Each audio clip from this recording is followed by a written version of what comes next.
ایک صحابی آپ صلی اللہ علیہ وسلم کی خدمت میں آئے اور عرض کیا، یا رسول اللہ، میرا ارادہ ہے میں میدان جہاد میں جاؤں، لیکن میں آپ کے پاس آیا ہوں کہ میں آپ سے مشورہ کروں۔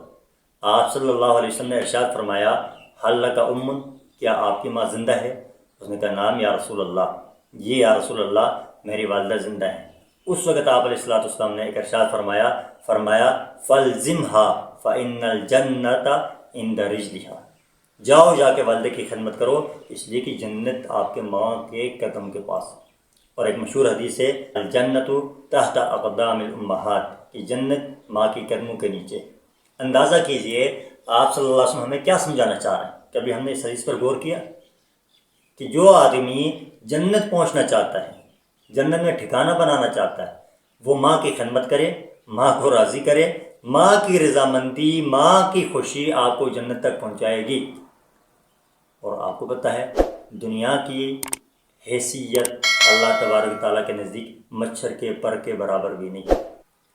تو جو رب ماں کی خوشی کی وجہ سے، ماں کی رضامندی کی وجہ سے وہ جنت میں اعلیٰ مقام نصیب فرماتے ہیں، تو کیا وہ رب والدین کی رضامندی، والدین کو خوش رکھنے کی وجہ سے دنیا کی ترقیاں نہیں دیں گے؟ حالانکہ دنیا کی تو اللہ کے نزدیک کوئی حیثیت ہی نہیں۔ جس جنت کو اللہ نے انبیاء کے لیے بنایا، شہداء کے لیے بنایا، صدیقین کے لیے بنایا، صالحین کے لیے بنایا، اللہ ہمیں بتا رہے ہیں اگر آپ سے کوئی اور عمل نہ ہو سکے تو فرائض کے بعد والدین کی اطاعت کرو، ماں کی رضامندی آپ کو جنت میں پہنچائے گی۔ اور باپ کی رضامندی فرمایا کہ وہ باپ تو آپ کے لیے جنت کا دروازہ ہے، باپ جنت کا دروازہ ہے، اس دروازے سے گزرے بغیر آپ جنت میں نہیں جا سکتے۔ تو اگر کوئی بندہ اس باپ دروازے سے گزر کر جنت میں جاتا ہے تو اس باپ دنیا میں اس کی اگر قدر کر کے وہ ترقی حاصل کرنا چاہے تو کیوں نہیں کر سکتا؟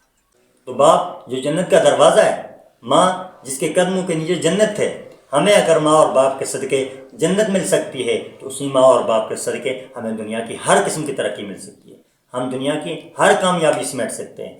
دنیا کی تو قدر اللہ کے نزدیک مچھر کے پر کے برابر نہیں۔ وہ رب جو جنت شہداء اور صالحین کے لیے بنائی ہے، وہ رب اگر اس جنت کو ماں کی رضا اور باپ کی رضا پر ہمیں دینا چاہتے ہیں تو اس دنیا کی تو کوئی حیثیت نہیں، یہ دنیا تو ساری اللہ ہمیں دیں گے۔ اس لیے دنیا کی ترقیاں چاہتے ہیں، کامیابیاں چاہتے ہیں، والدین کی خدمت کیجیے، والدین کو راضی کیجیے۔ والدین کی خوشی میں رب کی خوشی ہے، والدین کی رضامندی میں رب کی رضامندی ہے، اور جو والدین کو ناراض کرے وہ اپنے رب کو کبھی راضی نہیں کر سکتا، اور جس سے رب ناراض ہو وہ بندہ کبھی کامیاب نہیں ہو سکتا۔ اس لیے کامیابیاں چاہتے ہیں تو ان فرائض کا لحاظ رکھیے۔